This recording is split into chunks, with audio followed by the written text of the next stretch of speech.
Christmas in July. And we'll start with show and tell first. And when your show and tell comes up, I want you to tell what it's made from, where you got the pattern, and maybe who it's a good gift for. These are crosses.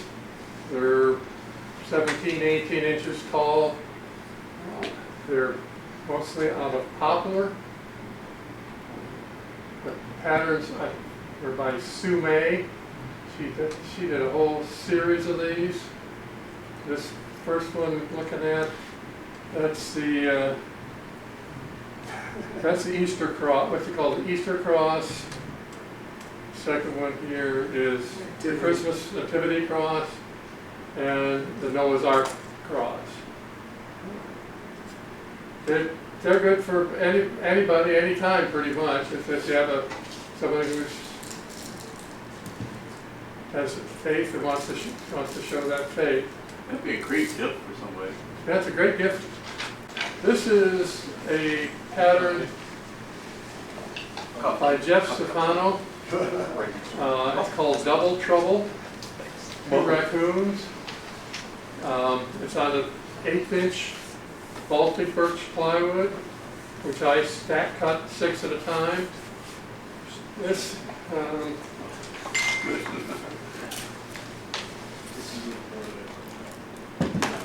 there are 688 frets in that. Took me about 40 hours to cut that piece.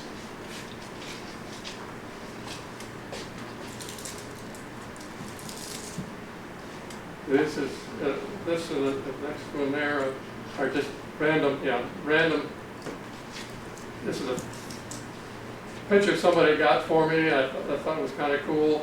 Just made it into a jigsaw puzzle, and let's see, that was on 1/4" Baltic birch.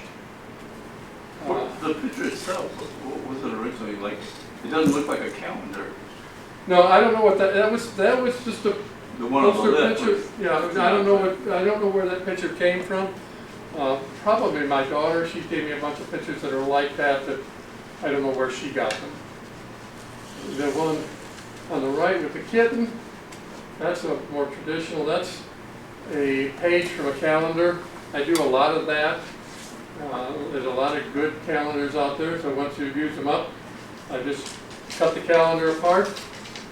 Glue the pages to, and I think in this case, this is still a 1/4" okay. A lot of them I'm doing now, I'm doing them on 1/8" Baltic birch. So that's the new one. Can you go back to that first picture? I can't tell what it is. It's a man with a wolf head harness on. Okay, I can see the thing done. I can tell. Over here. Yeah.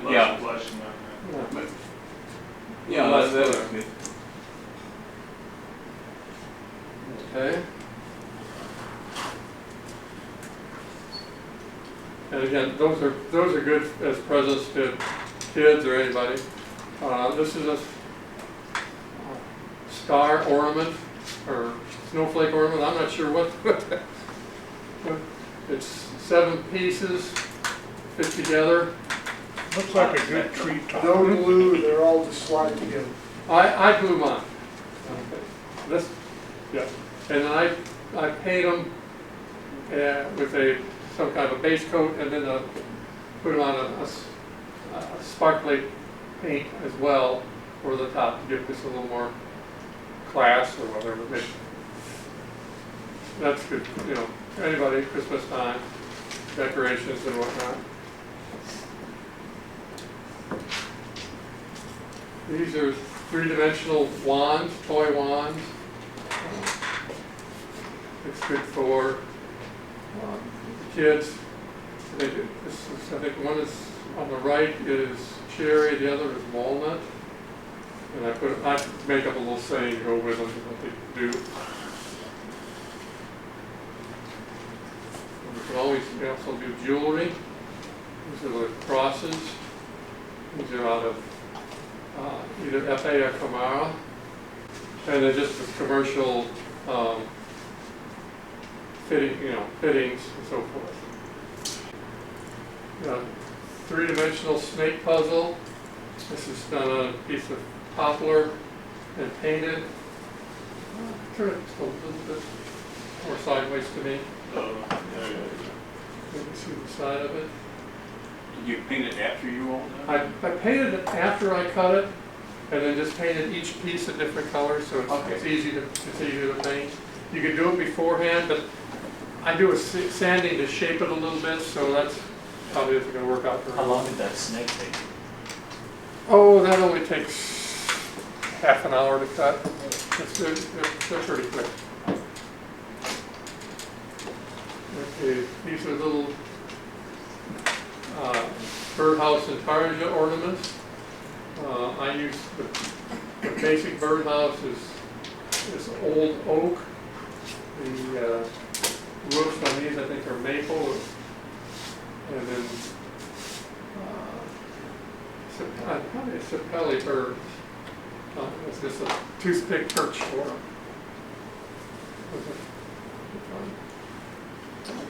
Again, this is Christmas decorations. This is what's called the world's most difficult 4-piece puzzle. This is a nice one to give to young kids. This is just out of, see, I think that's pine, yeah. It's a little bit, it's harder than it looks to take that apart and put it back together again.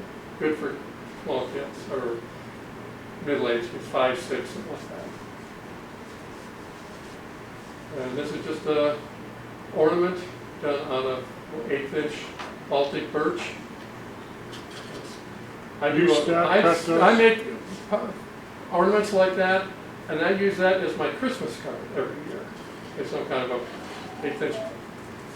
Is that stack cut, Walt? Oh yeah, I stack cut those 6 at a time.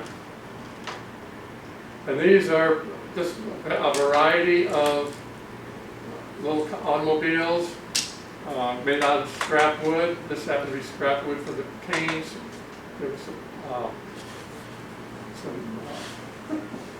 rainbow poplar we used, and then just bought the wheels and axles and put them on. It was great for small kids. They're not real small. You don't want to give at least 3. Okay. Oh yeah, okay. And this is what we call the nativity log. That's a piece of cherry. It was cut off my daughter's property. And it's cut in and painted.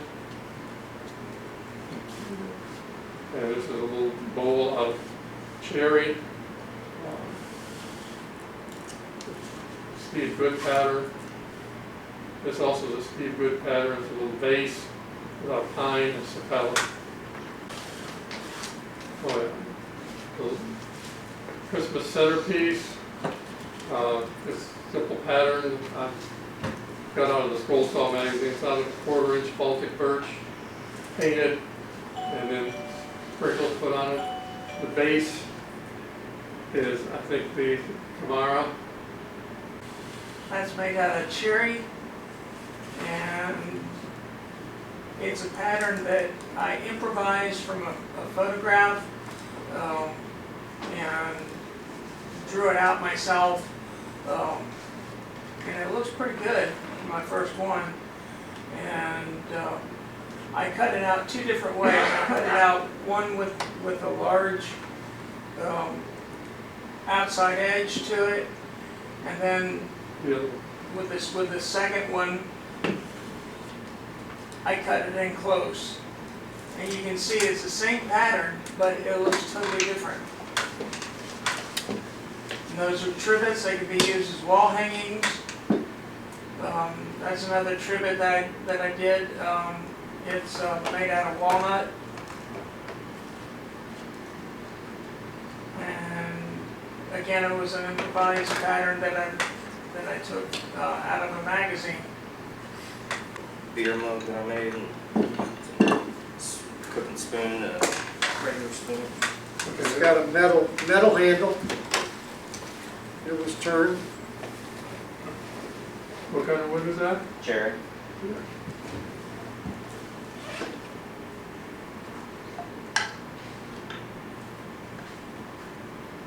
carve those by Yeah. hand? Yeah, I carved the These spoon are and carved stuff by out. hand. You can feel them. Yeah. So I still need to make some bowls to go with them. How'd you do the handle?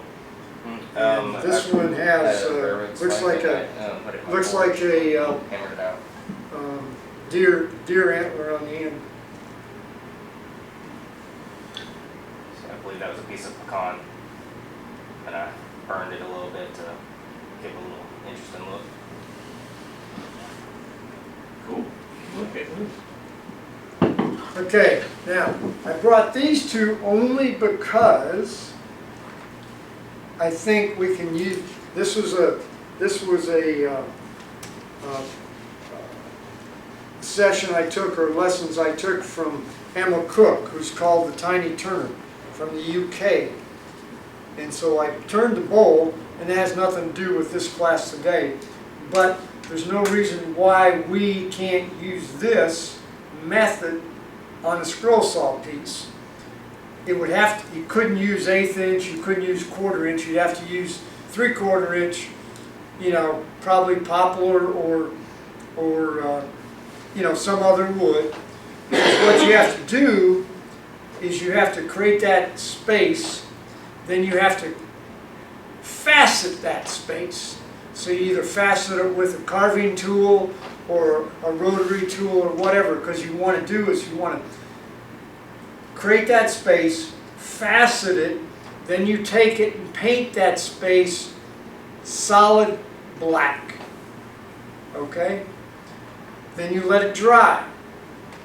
And then you use a product called sizing. Sizing comes in different, sizing's like, it's like white glue, and it dries, but the difference is, depending on what type of sizing you have, it remains sticky for a certain length of time. The sizing I used this stayed sticky for, you put it on, it was white, then it dried. It looked like it was dry, but it's still sticky as can be. And then what you do is you put metal flakes and powders on it, and with the facets, it gives you that, I don't know if you can see it in the camera or not, it gives you that. Yeah. Can you pass it around when you're done? I can pass it around. Hold it still for just a second. Okay. That's better. Okay, now so, and I did the same thing with this. And by putting the facets is what gives it the effervescent Yeah. or sparkles to it. And it's a powder and flakes. And you can buy the flakes. She's from the UK, but the Walnut Log sells her flakes. And they're, I mean, how she packages them, it drives me nuts. She packages them by weight, but you can imagine what flakes weigh. It just, she kills her scales, she said. But so she finally they got some back in, but this was a cool, but I'm thinking you could use it. And in this case, what I did is that, then after it's done, I put a piece of leather cord in the groove that I made. In my case, I used a 1/8 inch parting tool and made a groove in there before I painted it black and started carving. That gave me my location for the carving. But anyway, so I thought we could do that on some of our scroll saw wood. Now, what I did is I brought a bunch of stuff, but we'll start with this one because we want to honor George North, because this is George North's concept and thing. Now, this is going to be a little bit different program today because I'm probably not going to saw anything. I'm going to tell you tricks and stuff or whatever. The tricks with these are, number one, flatten the bottom. That way you can saw it safely on the bandsaw. Number two, because I don't care how old that piece of wood is or how long it's been sitting, okay, you need to cut it on the bandsaw, then you need to scroll your product in it, and glue it back together as soon as you can. Otherwise, you've got a warping opportunity. How many layers is it? You know, you're cutting it. Okay, what you're basically doing is you flatten the bottom. Okay, that gives you a flat surface on your bandsaw. Then you cut what I call the start of the window. Okay? And I used to try to run it on the guide. A log on a guide just doesn't work real well. It's easier to do it freehand, and it really doesn't make any difference whether it's 3/8, 6/17, or whatever that thickness is. It doesn't make a bit of difference. It varies between. So, you know, so what you do is you cut what I call the window section out. Then your next section is, in my case, is what I'm using to cut the nativity from. That's what I learned from George. And then after you're done, you glue them back together. Now, I originally used clamps on them. You know, that would be the normal thing to use, right? Bull. They don't work worth a crap. I use big rubber bands, or still my favorite right now is just I put a massive piece of blue tape across this end and this end so they're square, so the ends are nice and flat, and then I wrap a piece of blue tape around it, and as long as the blue tape is touching the blue tape, then it holds it together. But what I'm saying, you got to do them relatively quickly, otherwise what happens is, as you said, the moisture content, because you're cutting it thin, it now has, you know, it's open on the ends, sides, and everything else. It's just going to dry out faster, and it'll start curling, and it'll be near impossible to put it back together. And this is the same process, only these are little crosses, and you can put any kind of nativity in it. Now, you got people who are good with their computer and computer programs they have, but if you're not, I use Rapid Resizer, which I can size it to fit my log. So I can do a log that's this big around, or one that's that big. So that's what I use. Any questions? And I just use regular glue to glue them back together. I like the one that you made to get to me, you know, that's up there. I like that little one with the crosses too, it's so simple. Yeah. You can make that easier as a gift. And here's one more trick I'll throw. I said I was going to throw comments in. I sell 75 of these last year for Christmas in my store. Okay, which I have Lakewood 400. When you say as quickly as possible, is that like within the same day? The same day. Same day. Yeah, you just don't want to say, okay, I got all this wood, I'm gonna go to the bandsaw and I'm gonna cut 6 of them up, and then over the next week try to put them together. The first maybe day might work, the second day maybe. After that, what's happened? And it even makes them even tougher to saw, because the section with the nativity will be like this.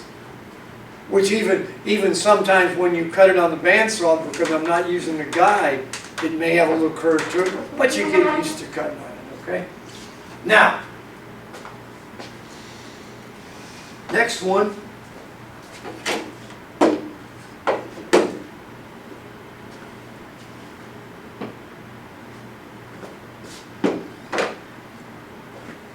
Okay, now, these are all Steve Good patterns.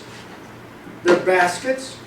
They do really well for gifts. People really like them. And if you think about it, that's the size piece of wood I had to use. How many don't have scrap in your scrap bin? Huh? I don't have any. You don't have any, I know. Okay, now, you're going to laugh at this comment. As you know, if you looked at these, you put the pattern on, and then you're supposed to drill holes and do each ring, okay? Well, I was teaching a class with a bunch of kids in it. I had one that was about 7 years old. and he was having a tough time readjusting and re-putting the blade back into the machine, okay? And so he's getting behind and he was getting frustrated. So instead of, we drilled the holes already, but instead of using the holes and starting from, like when I do these, I always start on the inside and work my way out, okay? Well, what we did for him is we started on the outside, put his blade in, and disregarded the holes, and came in at 45 degrees to that hole and cut the ring. Now the ring is not together. We just put some glue on it, set it on a flat surface, and did that for each ring.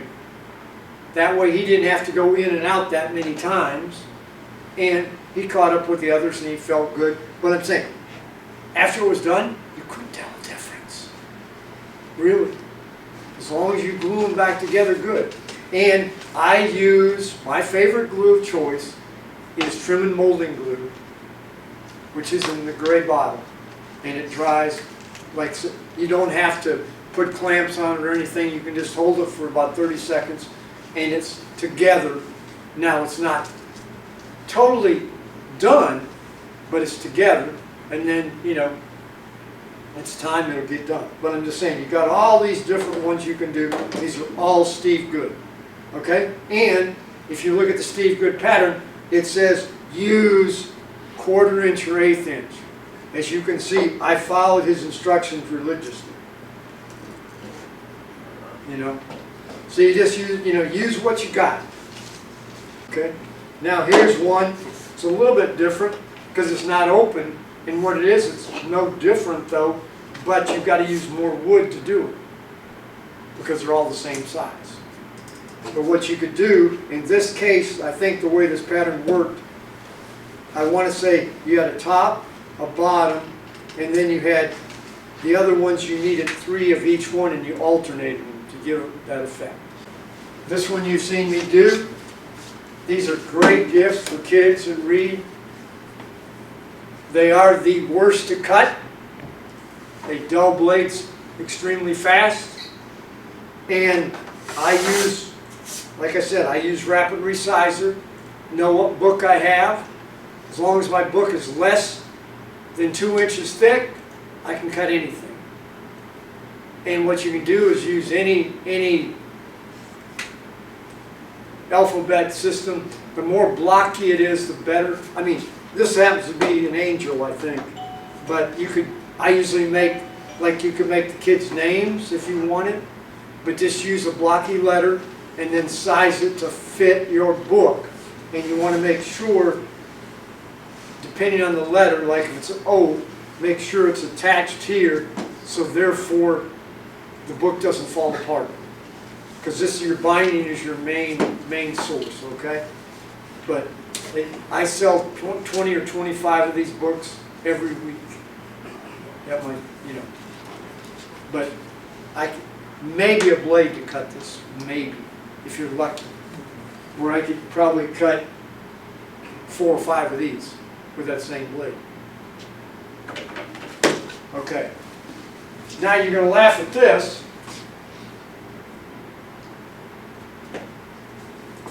This was my #1 product for 2024 and 2025, whenever it came out. I've sold 7 of them.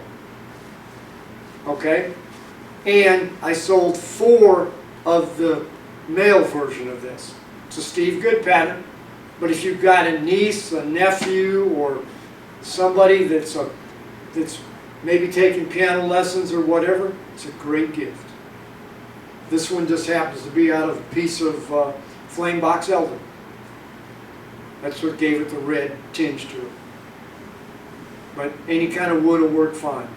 But they work, they sell really well. It's one of my most popular items. A single type item like that.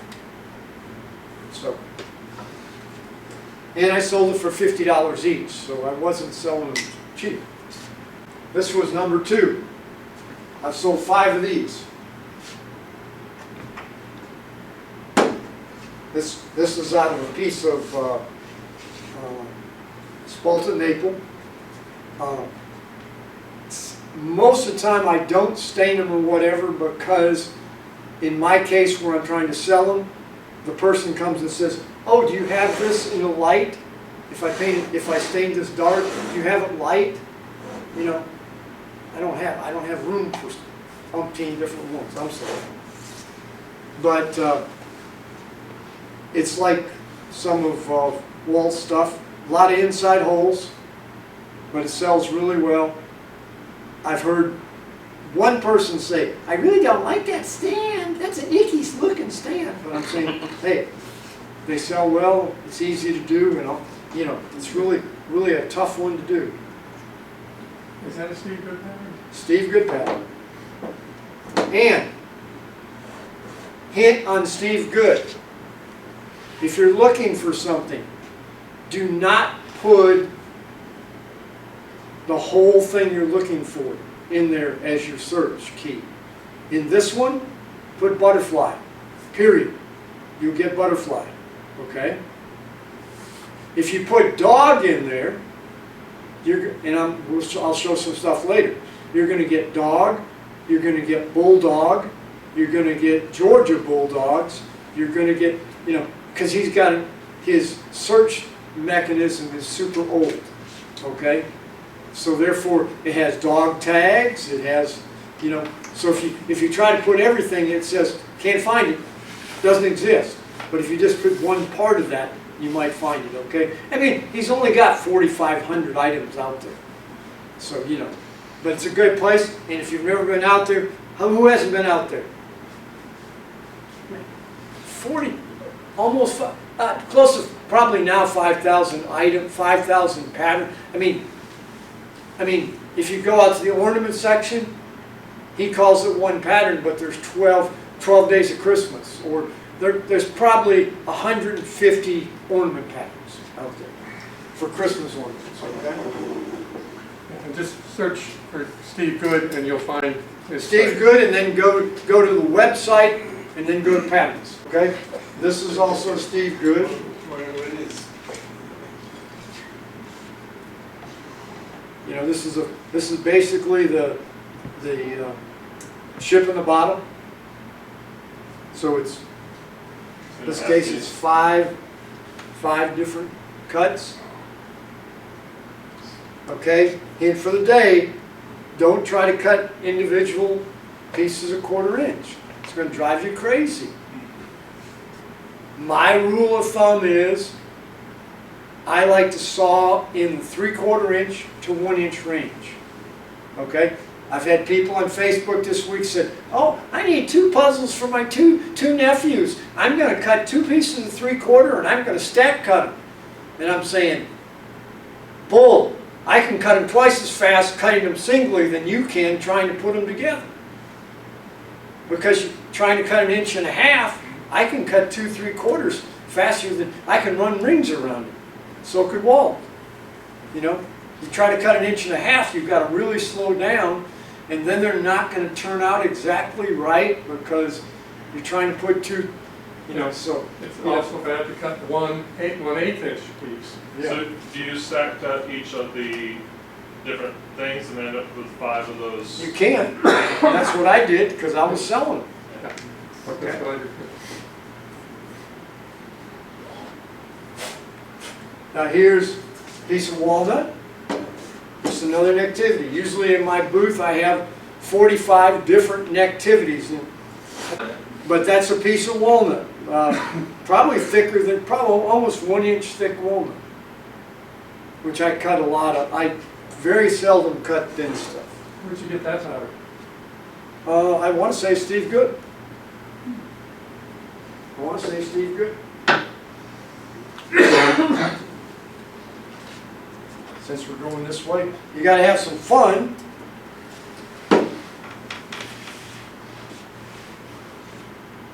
You know, if you have somebody that's a beer drinking buddy or whatever, beer mugs. If you go out to Woodcraft by Scott, okay?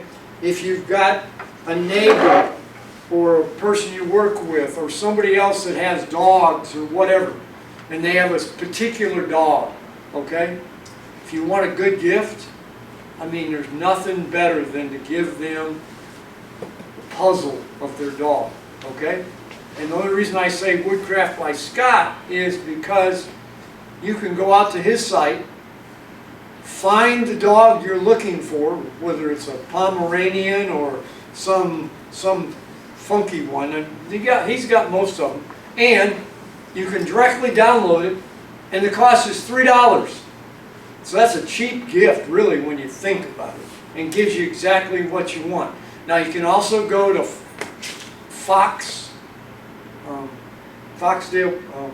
help me out, Fox Chapel Books.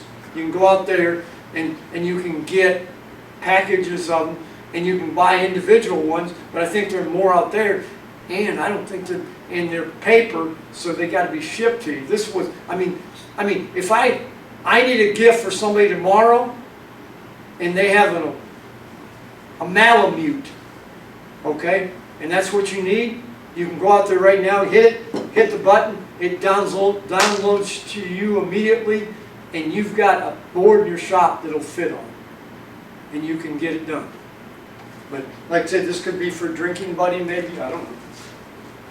I mean, I said Christmas gifts, right? Okay, here's one I probably sell, probably 20 of these a year, 25 of these a year. It's an advent puzzle. So what you do is you take it apart, you put all the pieces in I used to be next to a lady that does pottery, so I always said put it in a pottery dish, okay? And then December 1st, you find piece number 1. December 2nd, you find piece number 2, so on and so forth. And then Christmas morning, you put in the baby Jesus. It's an Advent puzzle, if you're familiar with Advent puzzles. And I always say, if you're giving this to somebody, have Dad find the first piece. And the people say, why? Because it's the hardest one to find. It's 1 out of 25. Okay? Here's another Steve Good. Not the piece. That's another Steve Good Nativity. Here's another Nativity. I snapped off the bottom. Well, it looks like I snapped off both sides. Anyway, there's that Nativity. I put it back. I was going to fall down. Those are Steve Good patterns. And, you know, like you said, you can cut 5 of these at a time. I usually cut 4 at a time if it's 1/4 inch. Okay. We already did this one already. This is the ornament. I don't glue them. This is just put together. That's a Steve Good. So you could do, in this case, you could do, 6 of them if you wanted, 5 or 6. And then you just put them together.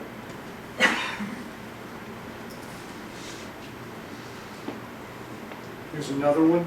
I don't think this is a Steve Good. This was just in a magazine. I want to say Scroll Saw magazine. Very similar. It's basically 2 pieces and it's slotted together. And all you have to do is make sure, if you're using 1/8 inch or 1/4 inch, that you make your slot accordingly. The pattern may be made for 1/4 inch, but don't make a 1/4 inch slot if you're using 1/8 inch material.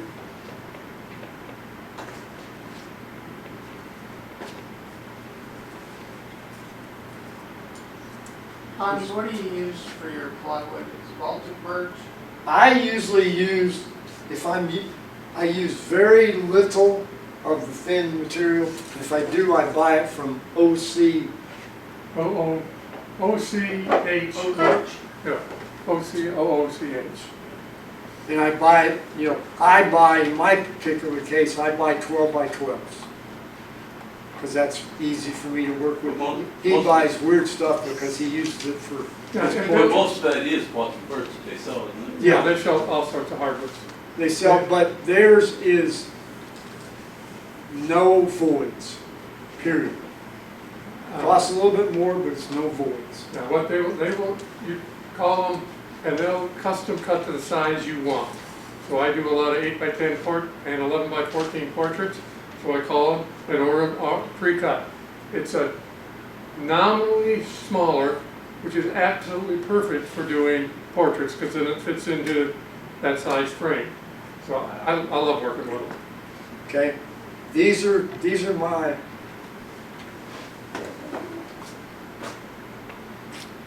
Okay.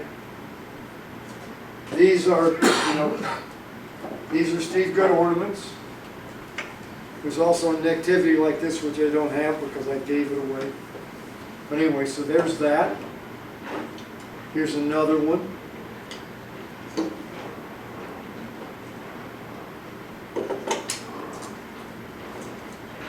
Here's another one. These are all free patterns, Steve Good. And then it's always good if you've got some military people in the thing. Here's Navy. I know Rob really likes this one. Actually, I like all the branches. See, then you got this one. These are all stack cuts. You get. I usually do 4 because I'm using. I'm not as fancy as Walt, so I do 4 at a time. I mean, and you take a 12x12 piece, you can. Okay, now when you put this packet together, okay. Here's this, and okay. Here's your another tip for the day. You put a packet together, okay. Basically, you take your pieces. Here's your packet. Okay. What I usually do is take a clamp. There's one outside, and clamp it here, one of the spring clamps, and then you go around the outside, and then across this way, and across. And I usually put one piece across this way and one piece across this way. Now, that's my packet. It's fine, no problem. Now, there was a big debate on Facebook this last week. Well, I put my packet together and I can't get it apart. I used double stick tape and it worked fine. I put full pieces on every one. Full sheets of double stick tape and he can't get it apart. And he wonders why he can't get it apart, and it's also tearing up the wood. If you use double stick tape, my thing is go get yourself a hole punch and punch little double stick holes, and that's how much you want to put on it. You don't want to put full strips of double stick tape. Okay, that's number 1. Number 2, okay, if you're going to do that, then maybe put it in some places, just like, you could nail this together. If this was a piece of metal, I could use my nail gun and nail it in my voids, where I don't have stuff, I can put stuff together. But I tape mine together with blue tape. That's my method, and they come apart so easily, okay? And I put blue tape on the top for what reason? What reason? Lubricate the blade. Get the pattern off. No, I don't want the glue to impregnate the wood. Okay? Also, if this, not necessarily this, because I don't do it, but if I was doing maple or, something that was really hard, I forget a lot of times, but take packing tape and wrap your whole thing with packing tape, because the packing tape will help lubricate the blade, okay, as you cut. But anyway, that was a big comment that everybody was making. Here's another one. Steve Good. I just happened to paint it. That way it would show through. But I mean, there's probably at least 300 or 400 individual ornaments on Steve Good's site. Because you go get, if you put in ornaments as a search, I mean, he's got, like I said, the 12 Days of Christmas. It's one pattern, but it's got 12 different patterns. And he's got all the military and in the round, big rounds and stars and whatever. He's got, if you put military in there, it'll come up all kinds of different ones. Here's another.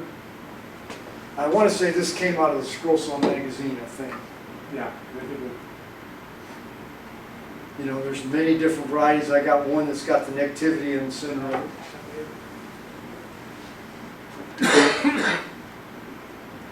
Here's another one. I was just messing around.